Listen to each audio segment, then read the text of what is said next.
देखिए हमें क्या करना है, श्रेणी क्रम में जुड़े सभी प्रतिरोधों का तुल्य प्रतिरोध ज्ञात करना है। तो मतलब हमें सूत्र प्राप्त करना है कि अगर सभी प्रतिरोध दो या दो से अधिक प्रतिरोध यदि श्रेणी क्रम में जुड़े हैं तो उनका तुल्य प्रतिरोध प्राप्त करने के लिए कौन सा फार्मूला यूज करेंगे, उसी फार्मूले का हम लोग क्या करने जा रहे हैं, निगमन करने जा रहे हैं। ठीक है, तो आइए देखते हैं। सबसे पहले आपको क्या करना है, इस तरह से चित्र बना लेना है। चित्र में आप दो या दो से अधिक प्रतिरोधों को श्रेणी क्रम में संयोजित करेंगे। श्रेणी क्रम में जुड़े कैसे प्रतिरोध जुड़े होते हैं भाई, श्रेणी क्रम में पहले प्रतिरोध का जो दूसरा सिरा होता है दूसरे प्रतिरोध के पहले सिरे से जुड़ता है, दूसरे प्रतिरोध का दूसरा सिरा अगले प्रतिरोध के पहले सिरे से जुड़ता है। इस तरह से हम और भी प्रतिरोधों को संयोजित कर सकते हैं। तो हमने इन तीन प्रतिरोधों को श्रेणी क्रम में जोड़ लिया है। इस परिपथ में हमने एक कुंजी लगा दी है, इसको हम K लिख देते हैं, कुंजी को K से प्रदर्शित करते हैं, ये K है। ये सेलों को संयोजित करके मैंने क्या बना दिया है, बैटरी, और इसका विभवांतर मैंने V मान लिया है। इस V वोल्ट की बैटरी से I एम्पीयर की धारा प्रवाहित हो रही है। ठीक है, अब इसमें कुछ दो चार लाइनें हम इसके बारे में लिखेंगे। जैसे कि हम क्या लिखेंगे भाई, माना R1 R2 R3 श्रेणी क्रम में जुड़े प्रतिरोध हैं जिनमें I एम्पीयर की धारा प्रवाहित हो रही है।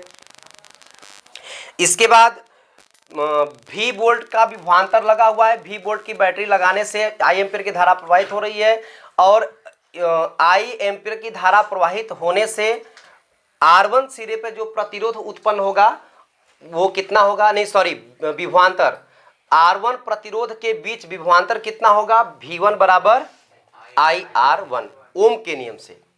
इसी प्रकार R2 प्रतिरोध के सिरों के बीच विभवांतर कितना होगा बंधु, V2 बराबर IR2। इसी प्रकार R3 प्रतिरोध के बीच विभवांतर कितना होगा, V3 बराबर IR3। आप देख रहे हैं कि यहाँ भी I है, यहाँ भी I है, यहाँ भी I है। तो ओम का नियम यही कहता है कि श्रेणी क्रम में जुड़े सभी प्रतिरोधों में बहने वाली धारा का मान समान होता है। तो I एम्पीयर की अगर धारा जा रही है तो यहाँ भी I एम्पीयर जाएगी, यहाँ भी I एम्पीयर जाएगी, और यहाँ भी I एम्पीयर जाएगी। तो जब हमें प्रतिरोध पता हो, धारा पता हो, तो विभवांतर हम निकाल सकते हैं। तो यहाँ पर विभवांतर कितना आया, IR1, यहाँ पर कितना आया, IR2, यहाँ पर कितना आया, IR3। अब इसके बाद हम क्या करेंगे, इन तीनों को जोड़ लेंगे। तीन समीकरण प्राप्त हो गए, तीनों समीकरणों को जोड़ लीजिए। तो हम लिखेंगे समीकरण 1, 2 व 3 को जोड़ने पर। तो जोड़ेंगे बच्चों, तो समीकरणों को जब भी जोड़ते हैं बाएं वाले को बाएं तरफ जोड़ते हैं, तो बाएं पक्ष को बाएं तरफ और दाएं पक्ष को दाएं तरफ। तो यहाँ पे हम देख रहे हैं कि बाएं पक्ष में क्या क्या है, V1 है, V2 है, V3 है, तीनों को जोड़ दिए। इधर क्या है, IR1 है, IR2 है और IR3 है, इसको भी हमने जोड़ दिया और इसको लिख दिया समीकरण नंबर 4। इसके बाद ये I तीनों में से देखो कॉमन निकल रहा है, तो मैंने क्या किया है, यहाँ पे कॉमन ले लिया है।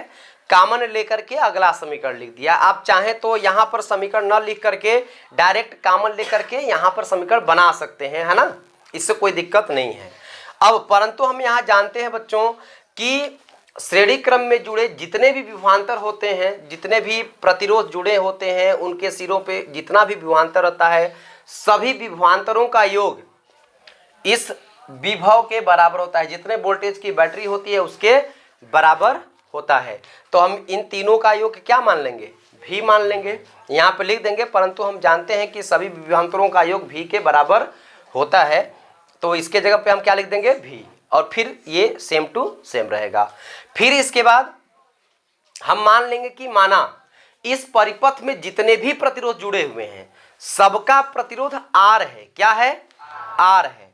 तो सबका प्रतिरोध R है, मतलब कुल मिला करके क्या है, R है।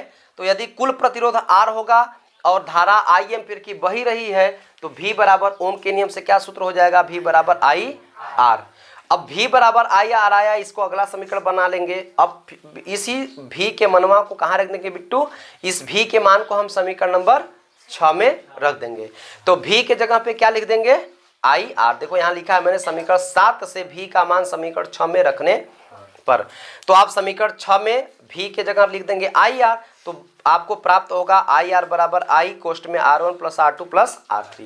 इधर भी आई है उधर भी आई है, अगर इस आई को यहाँ गुणा करा तो इधर क्या करेगा भाग, इधर लाइएगा तो आई आर बटे आई हो जाएगा और आई से आई कट जाएगा, तो आर बराबर मिल जाएगा R1 plus R2 plus R3। और इसी आर को आप माने थे कि इसके बीच का प्रतिरोध माना, इस परिपथ के सिरों के बीच का जो तुल्य प्रतिरोध है वो क्या है, आर है, ऊपर आप माने थे तभी नहीं फार्मूला बना था। तो कुल प्रतिरोध आर है, तो उस कुल प्रतिरोध के बराबर देखिए ये मिला आपको R1 plus R2 plus R3।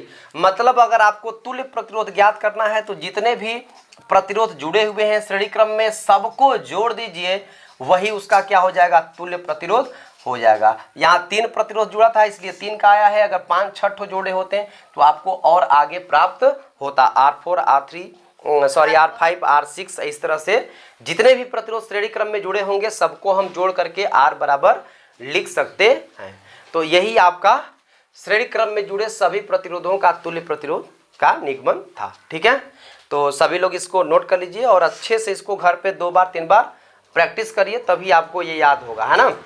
हालांकि ये एग्जाम में वो करने के लिए नहीं आता है, प्रूफ करने के लिए नहीं आता है, आता क्या है, सिर्फ तुल्य प्रतिरोध ज्ञात करने के लिए पूछ देगा, विभवांतर पूछ देगा, धारा पूछ देगा, इस तरह से अलग अलग सेपरेट क्वेश्चन पूछता है, निगमन करने के लिए बहुत कम देता है। ठीक है, तो चलिए अब आगे देखते हैं। ठीक है।